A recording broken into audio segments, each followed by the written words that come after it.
So on this video, I'm going to be brewing a British classic, which is a golden ale.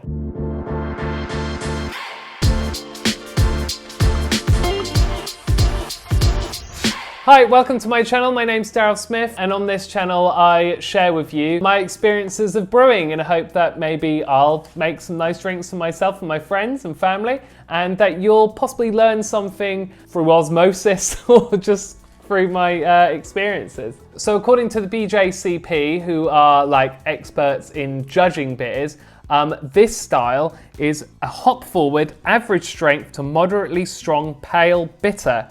Drinkability and refreshing qualities are critical components to this style. I really like this style because it's very balanced and drinkable. It's not like a hot bomb, and it's not like super malty. It's a really good entry beer for people who maybe have only ever drank lagers or like quite standard pub beers, and maybe you've never experienced like craft beer. And so this is a good one to give to your friends who maybe aren't 100% sure on craft beer, or this is a great one for you to brew just to get you like used to all the components of what brews a beer. What's really good with this style as well is that it's actually very cheap to brew. The amount of hops is relatively low. There's no weird malts that are going into this, so everything is quite cheap and easy to do. So now that you know that, let me show you how the brew day went. So first up, I adjusted my tap water with gypsum and Epsom salts to match Beersmith 3's hoppy profile. All right, here we go. There we go. For this recipe, I used 3.7 kilograms of pale 2-row malt, 1.19 grams of Munich Malt, 370 grams of Carapils, as well as 330 grams of Wheat Malt. Whilst the water was heating, I added my brewing bags. You don't need to double bag like me, but I've had rips in the past, so I like to be extra safe. Once my water got just over 72 degrees, I then poured in my grains. To avoid clumped up dough balls, I kept stirring as I poured. I then put a blanket over the kettle and left it for half an hour. I then gave it another stir and checked to make sure that the temperature was still close to 67 degrees. After another half hour, I then stirred the grains for 15 minutes so that I could help get all those sugars out. It was then time for me to put my brewer's gauntlets on and drain the grain bags for 15 minutes. I also started getting the wort boiling during this time. After giving the bag one final squeeze, I then got the water to a rolling boil for an hour.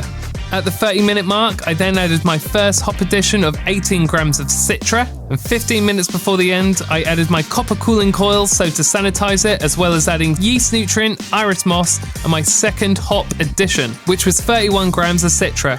At flameout, I then added 32 grams of Citra and 9.5 grams of Galaxy and let them steep for 15 minutes at 85 degrees. After that, I cooled it down to 40 degrees and put the wort into a fermenter along with some Kveik Voss yeast and left it to ferment for a week. After 3 days, I gave it a dry hop addition of 18 grams of Galaxy.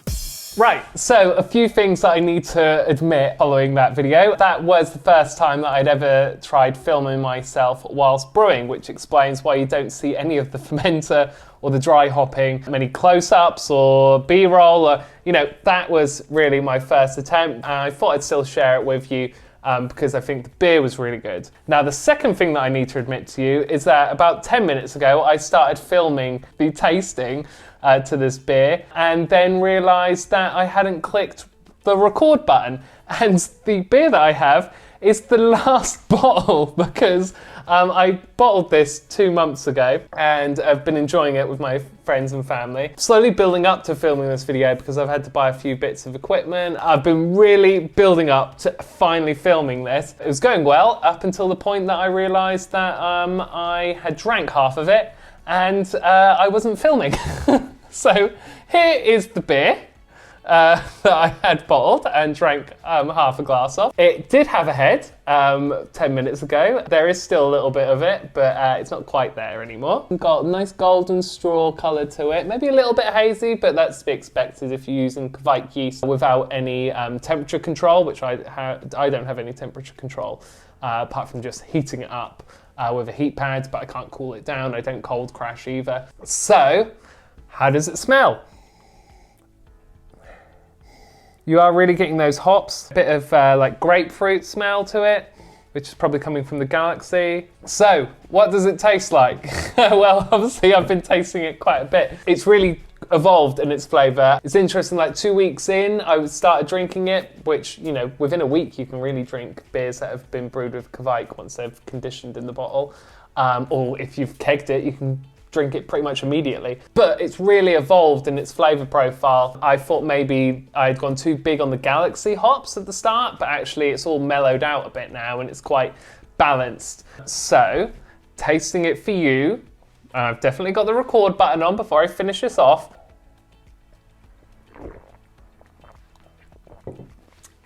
I really like that. I really like that. It is the best beer that I've made. It's nice and bitter, but not too bitter. It's not going to upset anyone who's not used to hoppy beers. It's got those real citrus notes. It has got a real grapefruit vibe to it. It's one of those drinks where it's like, it's thirst quenching, but it also makes you thirsty at the same time. I think that's because it's quite bitter. I've made a few other golden ales in the past. So this one was Citra and Galaxy with mostly Citra hops in it. Previously, I brewed one with Citra, Columbus, Centennial, and Simcoe, which I do have to say was a better beer. I think that all of those hops really meld well together. So I'd say maybe go for them hops if you're considering trying a golden ale for the first time. If you enjoyed this video, if you have been encouraged to maybe try your own golden ale, then let me know what hops you end up using or what your favourite hop combinations for a golden ale if you've made them before. If you enjoyed this video, give it a like, subscribe to this channel, or check out one of the other videos. This video came out on the first day that I've launched this channel, along with these videos, which should be appearing. You know, I'm just getting used to YouTube here. But yeah, if you enjoyed it, please get a like. There's lots more on the way. And thank you for watching. I've been Daryl Smith. What? I need to learn the format. I have and shall remain Daryl Smith.